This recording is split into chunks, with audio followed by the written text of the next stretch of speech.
चलिए ध्यान दीजिएगा, पिछले क्लास में हम लोग का जो चैप्टर है, चैप्टर 12 का 3 नोट्स आपको दिया गया है। उस 3 नोट्स में एक चैप्टर था बायोमोलिक्यूल्स, दूसरा चैप्टर था पॉलीमर्स और तीसरा था ड्रग्स एंड डाई। तो 2 चैप्टर आपको वीडियो अपलोड कर दिया गया है। तीसरा चैप्टर है ड्रग्स एंड डाई, उसको आपको आज समझा दिया जा रहा है। आप अच्छी तरह से समझ लें और इसे एग्जाम के लिए इंपॉर्टेंट भी और ऑब्जेक्टिव क्वेश्चन ज़्यादा देखने को मिलते हैं। यहाँ पे आपको ऑब्जेक्टिव या 2 नंबर वाला क्वेश्चन आपको यहाँ पे ज़्यादा देखने को मिलेंगे। ठीक है, अब आते हैं चैप्टर स्टार्ट करते हैं। चैप्टर है ड्रग्स एंड डाई। ठीक है, केमिस्ट्री एवरीडे ऑफ लाइफ या इसको मेडिसिन एंड ड्रग्स कहते हैं। देखिए क्या बोला है चैप्टर में। चैप्टर में बोला है कि यहाँ पे ध्यान दीजिएगा, ये काटने से क्या पूरा कट जाएगा। चलिए ध्यान दीजिएगा, तो ड्रग्स एंड डाई में क्या बोला गया है, ध्यान दीजिएगा। बोला गया है वे रासायनिक पदार्थ जो मानव शरीर या जंतुओं रोग की चिकित्सा या दर्द निवारण में सहायक हो, औषधि या दवा कहलाती है। ठीक है, अब देखिए ये तो आपको कभी आने वाला नहीं है, आपको ये सब पॉइंट आता है एग्जाम में, ये सब पॉइंट आपको आना है, ध्यान देना है। कहाँ है? यहाँ पे। अच्छा चलिए,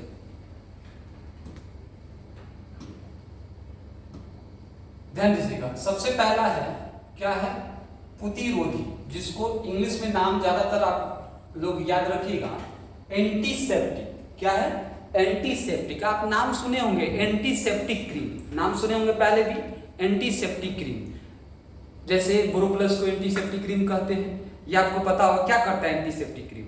जो छोटे छोटे बैक्टीरिया होते हैं, सूक्ष्मदर्शी बैक्टीरिया, उसको क्या करता है, इनहिबिट करता है, उसको रोकता है। तो ध्यान दीजिए, इसमें यही पॉइंट आपको मिलेगा। देखिएगा, जो सूक्ष्म जीव माइक्रो ऑर्गेनिज्म की वृद्धि को रोकती है या नष्ट करती है, प्रतिरोधी कहलाती है। कुछ साधारण प्रतिरोधी हैं जैसे डिटॉल, सेवलॉन, सिटेविलॉन, एक्लिविलॉन, आयोडीन, मेथिलीन ब्लू,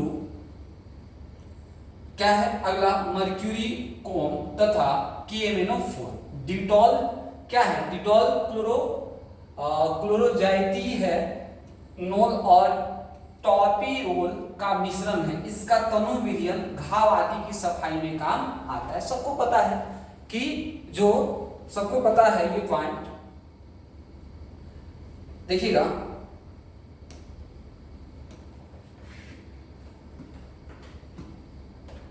ध्यान दीजिएगा, सबको पता है ये पॉइंट कि क्या काम में आता है। ठीक है, नेक्स्ट है, आप देखेंगे नेक्स्ट पॉइंट। देखिएगा यहाँ पे फिर बोला है कि ये जो पॉइंट है, आपको थोड़ा सा शुरुआती टाइम में दिक्कत होता है। चलिए, ये जो है विथिओनल या साबुन में मिलाने पर प्रतिरोधक गुण को प्रदर्शित करता है। मतलब कि आप इसको जब साबुन में मिलाएंगे तो क्या होगा, प्रतिरोधक का मतलब होता है रोकता है। ठीक है, एंटीसेप्टिक में। ठीक, अब आगे आते हैं, अगला है दूसरा नंबर, क्या है, विषक्रामक। ठीक है, क्या है, ये ऐसे रासायनिक पदार्थ हैं जो सूक्ष्म जीवों को पूर्ण रूप से नष्ट करने योग्य हो, विषक्रामक कहलाते हैं। ये जीवित ऊतक के लिए विषैले होते हैं। ये फर्श, शौचालय उपकरण और कपड़े को कीटाणु मारने में प्रयोग करते हैं। जैसे क्या है, ध्यान दीजिएगा बोर्ड की तरफ, जैसे कि क्वेश्चन आपको बिहार बोर्ड में देखने को मिलेगा, ध्यान दीजिएगा, देखने को मिलेगा ये बिहार बोर्ड में क्वेश्चन आपको। देखिएगा, ये वाला पॉइंट उदाहरण के रूप में याद रखें, 1% फिनॉल विलयन प्रति संक्रामक हैं, जबकि 0.2% फिनॉल विलयन प्रतिरोधी है। ठीक है, तो ये पॉइंट आपको याद रखना है। आपको सिर्फ हम समझाते चल रहे हैं, आपको ये याद ही करने हैं। ठीक है, इसका दूसरा कोई सॉल्यूशन नहीं। चलिए ध्यान दीजिएगा, तो ये क्या है, उदाहरण के लिए आप याद रखिएगा, 1% फिनॉल विलयन प्रति संक्रामक और जबकि 0.2% फिनॉल विलयन प्रतिरोधी है। अगला क्या है, दर्द निवारक। ये इंपॉर्टेंट, वेरी वेरी इंपॉर्टेंट, आप याद रखिएगा।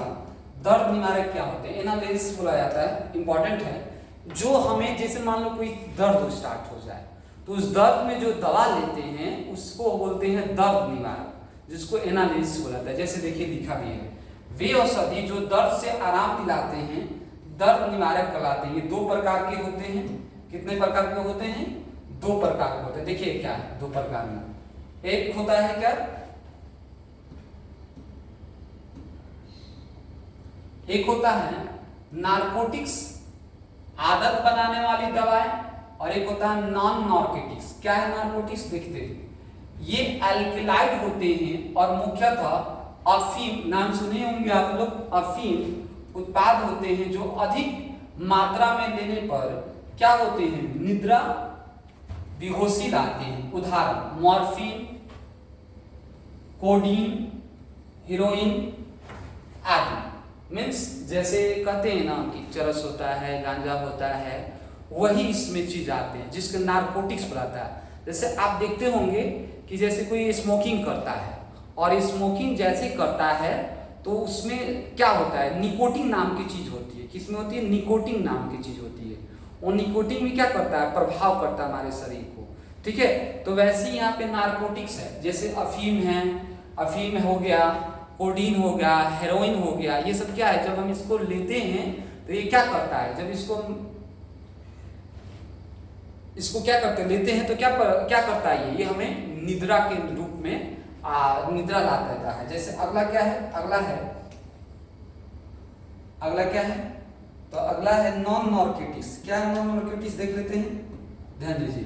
बोल रहा है कि इस भाग से संबंधित दर्द निवारक औषधियां प्रभावी प्रतितापक या प्रतिरोधी ज्वर कम करने वाली भी होती है, जैसे एस्प्रिन, नाउजिन। तो ये सब आपको, तो एस्प्रिन याद रखना है, किस में आता है? नॉन नारकोटिक्स में आता है। अगला आता है क्या? अगला आता है प्रतितापक। वेरी वेरी इंपॉर्टेंट, जो आपको स्टार लगाना है उसको आपको याद करना है। प्रतितापक क्या है? एंटीपायरेटिक। आपके एग्जाम में डायरेक्ट टर्म आता है। दर्द निवारक गोली, दर्द निवारक के लिए क्या प्रयोग लिया जाता है? 4 ऑप्शन दिया रहेगा, ठीक है। तो आपको आंसर लगाना है, एनालिसिस याद रखना है, ठीक है। वैसे ही आपको आ जाएगा कि ज्वार को कम करने, मतलब ताप को कम करने के लिए किसका प्रयोग किया जाता है? तो ताप को कम करने के लिए किसका प्रयोग किया जाता है?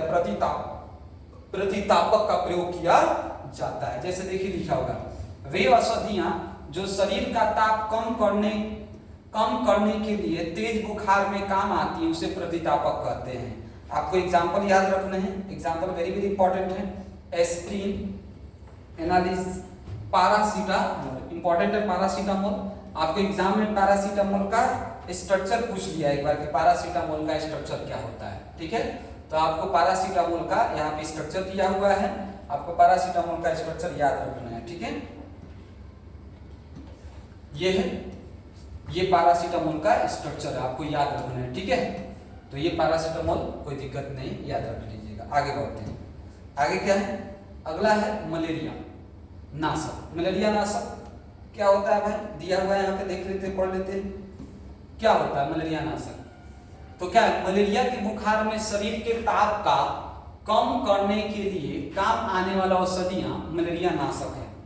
एग्जाम्पल याद रखिएगा, क्विनीन है, क्लोरोक्विन है, पैराक्विन है, पिमाक्विन है। ये 4 वेरी वेरी इंपॉर्टेंट है। ये है, ये वाला क्विनीन और क्लोरोक्विन याद रखिएगा, मलेरिया नाशक, ठीक है। आगे आते हैं, अगला क्या है देख लेते हैं।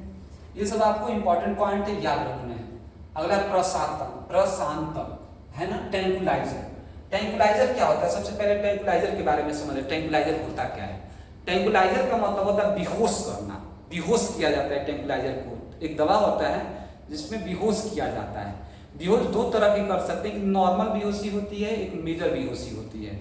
जैसे आप देखते होंगे ना कि कभी कोई जानवर है जंगल में और वो आतंक मचाया है, या उसको कभी कोई प्रॉब्लम हो गया है और खतरनाक जानवर है और उसको जैसे सबको डर लगता है, तो देखते हो जो जंगल के विभाग होते हैं, अधिकारी होते हैं या जो सिक्योरिटी गार्ड होते हैं, स्पेशलिस्ट लोग जाते हैं और ट्रैंक्विलाइजर क्या होता है कि गन में फिट किया जाता है और ट्रैंक्विलाइजर मारा जाता है उसको। अगर ट्रैंक्विलाइजर मारा जाता है तो उस समय कितना ही बड़ा से बड़ा जानवर हो, उस ट्रैंक्विलाइजर दवा से क्या होता है? बेहोश हो जाता है। तो आपको ट्रैंक्विलाइजर क्या चीज यूज किया जाता है, बेहोशी के काम में जो दवा यूज होता है उसको ट्रैंक्विलाइजर कहते हैं। देखिएगा यही बात लिखा होगा, देखते हैं क्या लिखा है।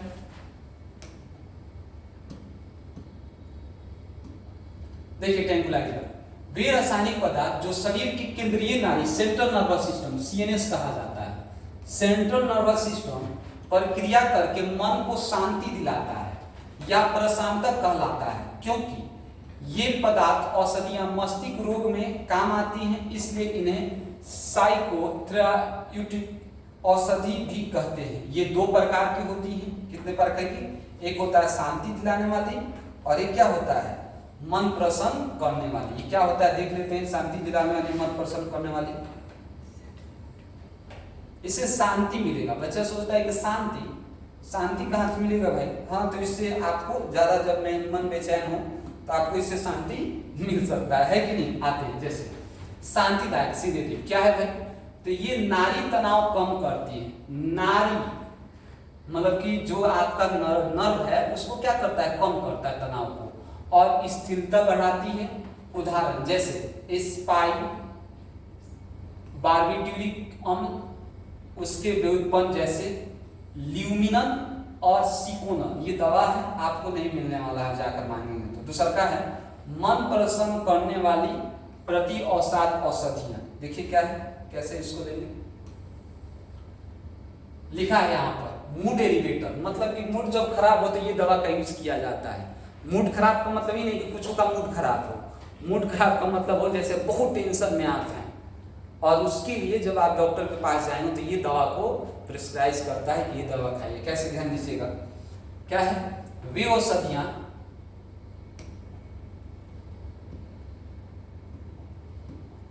लिखा, वे औषधियां जो अत्यधिक निराशा, शक्तिहीन या उदास रोगी जो अपना विश्वास खो चुके हो उसकी चिकित्सा में काम आती है, जैसे बेंजीड्रीन। ठीक है, अब आते हैं अगला पॉइंट। अब यहाँ पे देखिए वो बताए थे ना ट्रैंक्विलाइजर क्या होता है, देखिए ट्रैंक्विलाइजर ये ट्रैंक्विलाइजर का काम आने वाला क्या है, देख लेते हैं। चेतना शून्य या निश्चेतक औषधियां ये आते हैं। वे रासायनिक पदार्थ सामान्य या स्थानिक दर्द के प्रति चेतना शून्यता लाते हैं। ये दो प्रकार के होते हैं, जैसे पहला सामान्य चेतना शून्य और दूसरा स्थानिक चेतना शून्य। क्या है भाई, दोनों देख लेते हैं, दोनों क्या है। सामान्य क्या है, सामान्य में लिखा है कि ये बेहोशी लाते हैं तथा इन्हें बड़े सर्जिकल ऑपरेशन में समय काम में लिया जाता है। अगला क्या, उदाहरण क्या है, गैसीय रूप में नाइट्रस ऑक्साइड, एथिलीन साइक्लोप्रोपेन, द्रवीय रूप में क्लोरोफॉर्म। सबको पता है क्लोरोफॉर्म किस काम में आता है, बेहोशी में काम आता है क्लोरोफॉर्म। डाइविनाइल, सोडियम पेंटोथेल आदि। अगला क्या है, स्थानीय चेतक।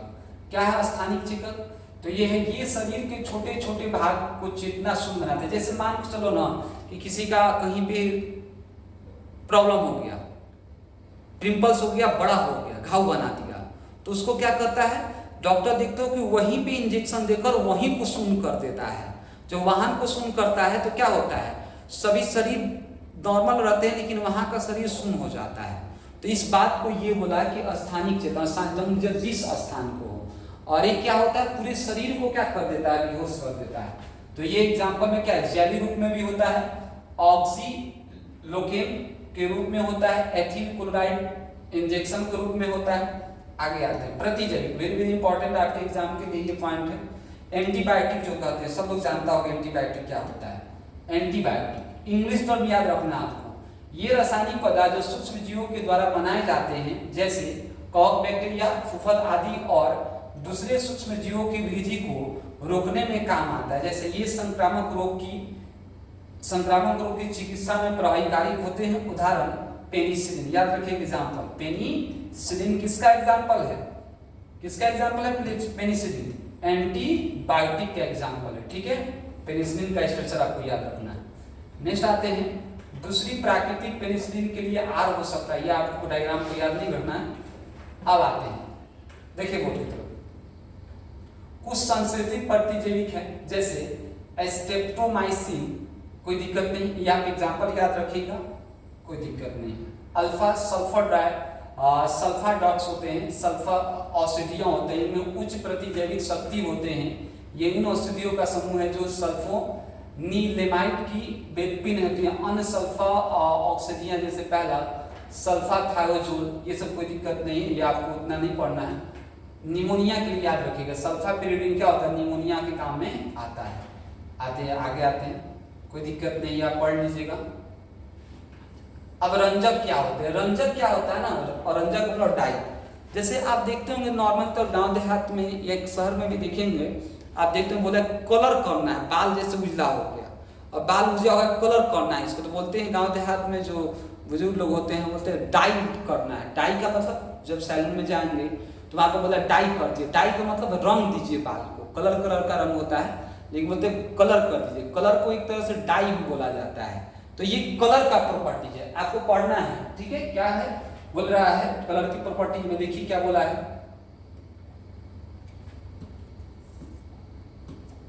बोला है ये रंगीन पदार्थ है, पहले बोला है, देखिए पहले लाइन में बोला है रंगीन पदार्थ है जो कि विलयन का सबस्टेंस की परिक्षेपण अवस्था में लागू होता है, और इन पदार्थों में रेशे, कपास, ऊन, सिल्क, पॉलिस्टर, नायलॉन, कागज, चमड़ा, बाल कर, प्लास्टिक पदार्थ, कॉस्मेटिक पदार्थ या रंजक होते हैं, जिनके कारण ये रंगीन दिखाई देते हैं। यदि कि कोई यौगिक दृश्य क्षेत्र में प्रकाश अवशोषित करता है तो उसको पूरक रंग परिवर्तित प्रकाश में दिखाई देगा, अर्थात जो रंग को अवशोषित करेगा उसका पूरक रंग परिवर्तित करेगा। उदाहरण के लिए यदि एक नीला होगा ना, नीला रंग अवशोषित करता है तो वो पीले रंग का दिखाई देगा जो कि नीले रंग का पूरक होता है, ठीक है। स्रोत पर आधारित वर्गीकरण, जैसे प्राकृतिक रंजक पौधे से प्राप्त होते हैं जैसे एलिजरीन, इंडिगो इत्यादि। संश्लेषित रंजक प्रयोगशाला में तैयार किए जाते हैं, उदाहरण के लिए मर्टियस मेलाकाइट क्रीम, ठीक है। चलिए ध्यान दीजिएगा आगे, संगठन के आधार पर वर्गीकरण, जैसे नाइट्रो रंजक होते हैं, दूसरा एजो रंजक होते हैं, तीसरा ट्राइकिनोल होते हैं, इंडिगो होते हैं, एंथ्राक्विनोन होते हैं, थेलीन रंजक होते हैं। ये आपको उतने याद करने की आवश्यकता नहीं, ओके। अब अगला इंपॉर्टेंट जो आपको ऑब्जेक्टिव पूछा जाता है, ध्यान दीजिएगा, विटामिन क्या है या विटामिन कह देते हैं। आपको सबको पता है कि कौन विटामिन क्या चीज में काम, इसलिए ध्यान दीजिएगा। इस क्लास में ड्रग्स एंड डाई हो जा रहा है, ठीक है, हो गया कंप्लीट। अभी तक आपको देखो 3 चैप्टर कंप्लीट हो चुका है, biomolecules, polymers and drugs and dye. इतना पढ़िए और रीड कीजिए अच्छा से, 1 बार 2 बार इसको रीड कीजिए अच्छे से, ठीक है। अगर कोई प्रॉब्लम आता है तो जरूर पूछें। ये जो है विटामिन या विटामिन कहते हैं जो, इसको हम कल वाले क्लास में आपको बहुत अच्छी तरह से इसको स्टडी कराएंगे, ठीक है। तो नेक्स्ट क्लास में आपको नेक्स्ट जो वीडियो जाएगा ये विटामिन का या विटामिन का जाएगा, ठीक है। ओके, मिलते हैं नेक्स्ट क्लास।